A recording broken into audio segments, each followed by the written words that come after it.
ఓ పక్క కనీస మద్దతు ధరతో ధాన్యం కొనుగోళ్లు, మరో పక్క సన్నవడ్లకు బోనస్ రైతుల ఖాతాల్లో జమవుతున్నాయి. ధాన్యం కొనుగోళ్ల ప్రక్రియను స్వయంగా పరిశీలించారు మంత్రి ఉత్తమ్. రైతుల ఇబ్బందులను స్వయంగా మంత్రే దగ్గరుండి పరిష్కరిస్తున్నారు. ధాన్యం ధరతో పాటు బోనస్ ఖాతాల్లో జమవుతుండటంతో ఈసారి రైతుల ఆనందం డబుల్ అయింది.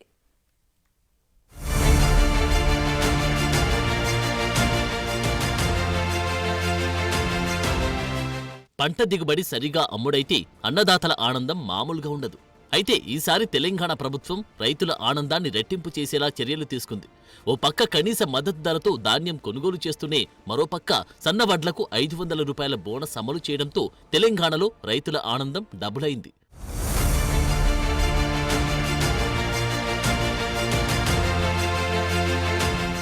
అయితే పలు ధాన్యం కొనుగోలు కేంద్రాల్లో కొందరు రైతులు ఇబ్బందులు ఎదుర్కోవడంతో మంత్రి ఉత్తమ్ రైతు సమస్యలపై ఫోకస్ చేశారు. ధాన్యం కొనుగోలు కేంద్రాలను ఆకస్మికంగా తనిఖీలు చేశారు ఉత్తమ్ కుమార్ రెడ్డి. కొనుగోలు కేంద్రానికి చేరుకున్న మంత్రి ఉత్తమ్ని చూసి అవాక్కయ్యారు రైతులు. ధాన్యం దిగుబడి బాగా వచ్చిందంటూ మంత్రి ఉత్తమ్కు చెప్పారు రైతులు. ధాన్యం కొనుగోలుపై రైతులను ఆరా తీశారు మంత్రి.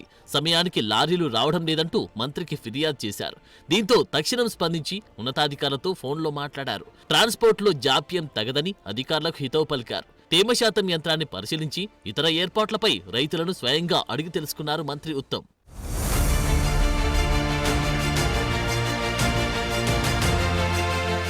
మరోవైపు సన్నాలు పండించిన అన్నదాతల ముఖాల్లో ఆనందం వెల్లవిరుస్తుంది. ముందు చెప్పినట్టుగానే రైతుల ఖాతాల్లో క్వింటాకు 500 రూపాయల చొప్పున బోనస్ డబ్బులు జమ చేస్తుంది ప్రభుత్వం. ఇవాళ పలు జిల్లాల రైతుల ఖాతాల్లో బోనస్ డబ్బులు జమ అయ్యాయి. ఇందుకు సంబంధించిన రైతుల ఫోన్లకు సందేశాలు వస్తున్నాయి. రాష్ట్ర ప్రభుత్వం బోనస్ ఇస్తామని ప్రకటించడంతో సన్న రకాల ధాన్యం మార్కెట్లోకి పోటెత్తుతోంది. ఈ వానాకాలం సీజన్లో 66.77 లక్షల ఎకరాల్లో వరి సాగైంది.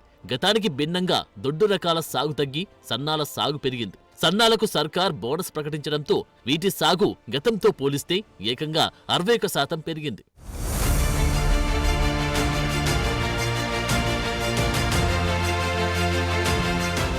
గత ఏడాది వానాకాలంలో వరి సాగు విస్తీర్ణంలో సన్నాల వాటా 25.05 లక్షల ఎకరాలతో 38%గా నమోదైంది. ఈసారి అది 40.44 లక్షల ఎకరాలకు పెరిగింది. గత ఏడాది వానాకాలంలో 40.89 లక్షల ఎకరాల్లో దొడ్డు వడ్లు సాగైతే ఈసారి అది 26.33 లక్షల ఎకరాలకు తగ్గింది. సాగు గణనీయంగా పెరగడంతో దిగుబడిలోనూ సన్నధాన్యం రికార్డులు సృష్టిస్తోంది.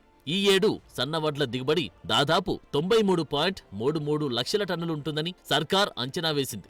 దీంతో రాష్ట్రంలో ఇప్పుడు ఏ మిల్లు చూసినా, ఏ కొనుగోలు సెంటర్ చూసినా సన్నవడ్ల రాసులే కనిపిస్తున్నాయి. సన్నవడ్ల కొనుగోలు కోసం ప్రభుత్వం 7,500 సెంటర్లు ఏర్పాటు చేసింది సర్కార్. కనీస మద్దతు ధరతో పాటు అదనంగా బోనస్ ఇస్తోంది. ఖాతాల్లో ధాన్యం సొమ్ముతో పాటు బోనస్ కూడా జమ అవుతుండడంతో రైతులు ఆనందం వ్యక్తం చేస్తున్నారు. మొత్తంగా తెలంగాణలో ధాన్యం కొనుగోలుతో పాటు సన్నాలకు బోనస్ సొమ్ము వెంటనే రైతుల ఖాతాల్లో జమ కావడంతో రైతుల ఆనందానికి అవధులే లేవు.